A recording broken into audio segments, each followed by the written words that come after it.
Good evening and welcome to Crossroads. House Republicans are officially beginning an impeachment inquiry into President Joe Biden.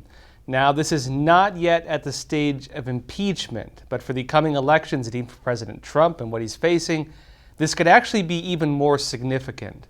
What begins today is a new level of investigations. Republicans are going to have broader powers to investigate. It's going to be more difficult for the Biden administration to obstruct those investigations. And, depending on what they find, then they can choose whether to move forward to impeachment or not. It should be noted as well that the investigations do not look like they're limited to just Biden either. In fact, based on today's announcement, it's very likely they're going to include other figures, including in the Biden administration, including members of his family, and possibly other associates as well, let's call them. The nation is going to watch now as a trial of sorts goes forward.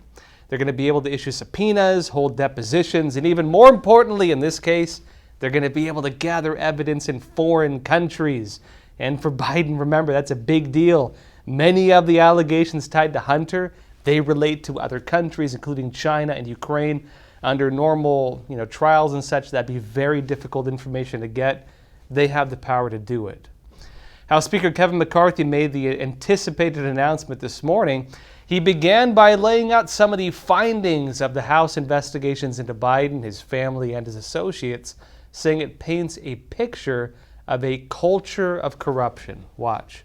These allegations paint a picture of a culture of corruption. Now, here's what we know so far.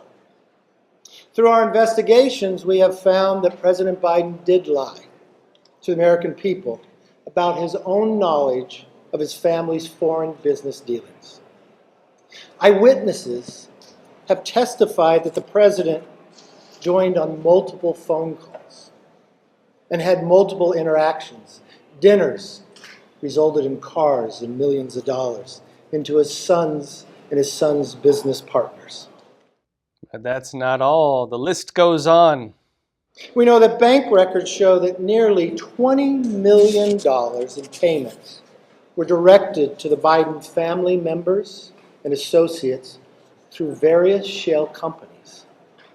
The Treasury Department alone has more than 150 transactions involving the Biden family and other business associates that were flagged as suspicious activity by U.S. banks.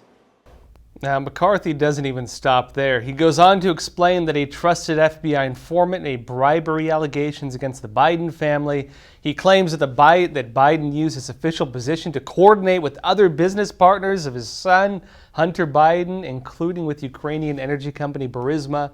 A lot of stuff laid out. Now, the Biden administration is challenging these claims, you might suspect. Ian Sams, the White House spokesperson for Oversight and Investigations, said on X that, quote, House Republicans have been investigating the president for 9 months, and they've turned up no evidence of wrongdoing. Of course, House Republicans are saying otherwise, as again Speaker McCarthy just laid out. But Sams goes on to challenge McCarthy's impeachment inquiry by bringing up his former statements. Now, you might remember back in 2019, McCarthy said that he would allegedly hold a full House vote to authorize an impeachment inquiry like this one. Otherwise, as he claimed at the time, it would create a process completely devoid of any merit or legitimacy. Now, that statement was from 2019. A lot has changed since then. House investigative committees have uncovered real serious evidence that Biden is in fact tied to the dealings of his son Hunter. There is whistleblower testimony of Biden being tied up in foreign deals and allegations that access to Biden was being sold off, including in other countries. There's been a pattern of obstruction as House Republicans try to get evidence from the Biden administration, including, for example, the FBI denying some of that evidence. And there's also been a legal onslaught from the Department of Justice against Biden's main political opponent, Donald Trump. Now, McCarthy's former statement that he would hold a vote before moving to an impeachment inquiry like this one, it's not likely going to have any binding consequences. They can criticize McCarthy using it. That's probably about it. But there is the possibility that House Democrats can use it as an excuse to try to vote to remove McCarthy as House Speaker and, from within the halls of Congress. That's actually something that McCarthy's been dealing with even among his own party, the Republicans. Now, part of the agreement when McCarthy was appointed as House Speaker was that any member of the House, Republican or Democrat, they can initiate a process to remove him. But for Democrats, I personally think that would be very risky. There's a very likely chance, if they were to do it, that someone even more in line with Donald Trump would take his place. In fact, the Freedom Caucus, the ones aligned with the MAGA movement, has been threatening to remove McCarthy for not being aggressive enough. They want someone more aggressive, and of course they were the ones who halted the approval of McCarthy being appointed as House Speaker. Now remember, they're saying McCarthy is doing too much to appease the Democrats. Now, shortly after McCarthy announced the impeachment inquiry today, Representative Matt Gaetz posted a speech, and he accused Speaker McCarthy of being out of compliance with the agreement that allowed you, referring to McCarthy, to assume this role. He called on McCarthy to come into immediate, total compliance or face removal. And in this case, full compliance would include a significantly more aggressive stance that is much more in line with MAGA style of politics. Watch. We have had no vote on term limits or on balanced budgets as the agreement demanded and required. There's been no full release of the January 6 tapes, as you promised. There has been insufficient accountability for the Biden crime family, and instead of cutting spending to raise the debt limit, you relied on budgetary gimmicks and rescissions so that you ultimately ended up serving as the valet to underwrite Biden's debt and advance his spending agenda. Mr. Speaker, you boasted in January that we would use the power of the subpoena and the power of the purse. But here we are, 8 months later, and we haven't even sent the first subpoena to Hunter Biden. Some pretty strong words there, but look, it also reflects a sentiment that's becoming a lot more apparent from conservative voters. Many people feel that the GOP, the Republicans, are sitting on their hands. They see Democrats seeming like they're always on the offensive. They see rolling attacks against Trump and his supporters. They've watched Trump's impeachments come one after the next, and they're now watching Trump facing criminal charges. They want Republicans to act and to do so with equal strength. The days of polite politics, well, they've come to an end, and many people feel that Republicans never got the memo on that.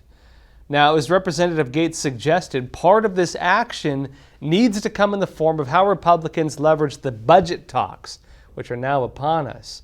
There's a push to defund Special Counsel Jack Smith, the guy targeting Trump. Some want an end of cash packages to Ukraine. Many want to see government shutdowns if necessary. And in general, many want to see government spending reined in, if not to a level that would get the country out of debt, then at the very least to a level from before the pandemic spending became the new normal. But back to the Biden inquiry. This is not just going to be an investigation into President Joe Biden. It appears this is going to be an investigation into the system around him as well. Speaker McCarthy appears to have given a nod to concerns that the problem is not just backroom business deals, which of course has been one of the big focuses. There is serious belief that even the arms of justice have been politically weaponized. McCarthy noted this. He hinted at the sweetheart deal offered to Hunter Biden, the apparent blind eye the Justice Department has turned to his other alleged crimes. He hinted at the alleged two-tier justice system that is believed to be targeting Trump and his associates unfairly, let's say. McCarthy addressed these and then declared how the impeachment inquiry is going to work to investigate them. Watch. These are allegations of abuse of power, obstruction, and corruption. And they warrant further investigation by the House of Representatives. That's why today I am directing our House committee to open a formal impeachment inquiry into President Joe Biden. This logical next step will give our committees the full power to gather all the facts and answers for the American public. It's exactly what we want to know, the answers. I believe the President would want to answer these questions and allegations as well. Now, in terms of how this is going to go, McCarthy announced that Representatives James Comer, Jim Jordan, and Jason Smith will be leading the inquiries with their respective committees. Now, with this, we should see a much more aggressive Republican Party. Keep in mind that Representative Jim Jordan was the founding member of the House Freedom Caucus, and he's seen as, it's again, the most hardline group of Republicans behind the MAGA movement. And with him in charge of the House Judiciary Committee, and with the new authority of an impeachment inquiry, we're very likely going to see some very aggressive investigations. The others also are pretty aggressive. James Comer, for example, at the House Oversight Committee, he has led many of the Hunter Biden investigations. Well, everyone, that's it for YouTube. For the rest of the episode, come join us on Epoch TV, our official uncensored video platform, where we can talk about all the great news that we can't talk about on YouTube. We'll be talking about CBDCs, centralized bank digital currencies, the agenda to roll them out globally, how they're already trying to do it, the systems being set into place, and the many things being lined up against the will of the free world. We'll also be talking about one of the major wins just happened in New York. Teachers sued against the vaccine mandates. They won. The DOE is appealing it right now. But it looks like they have a good shot at winning it. They just had a major victory. We'll be talking to one of the teachers on that case. A lot of great stuff happening, a lot of stuff I can tell you about on YouTube. So come join us on Epoch TV. Breathe the fresh air of freedom. Link in the description. We have a special sale right now, 25 cents a week. I will see you there, and thank you again. People from 160 countries illegally cross the U.S.-Mexico border and give themselves up to Border Patrol. But what about the ones who evade Border Patrol? These are known as the gotaways. You can safely assume that anybody that went through the extra effort to avoid U.S. Border Patrol was not an asylum seeker by default. It may not be today, it may not be tomorrow, but somewhere down the road, if somebody rapes and kills somebody, and we find out that they came through here on my watch, that's unacceptable. These men had surrounded my house. They were banging on my back door.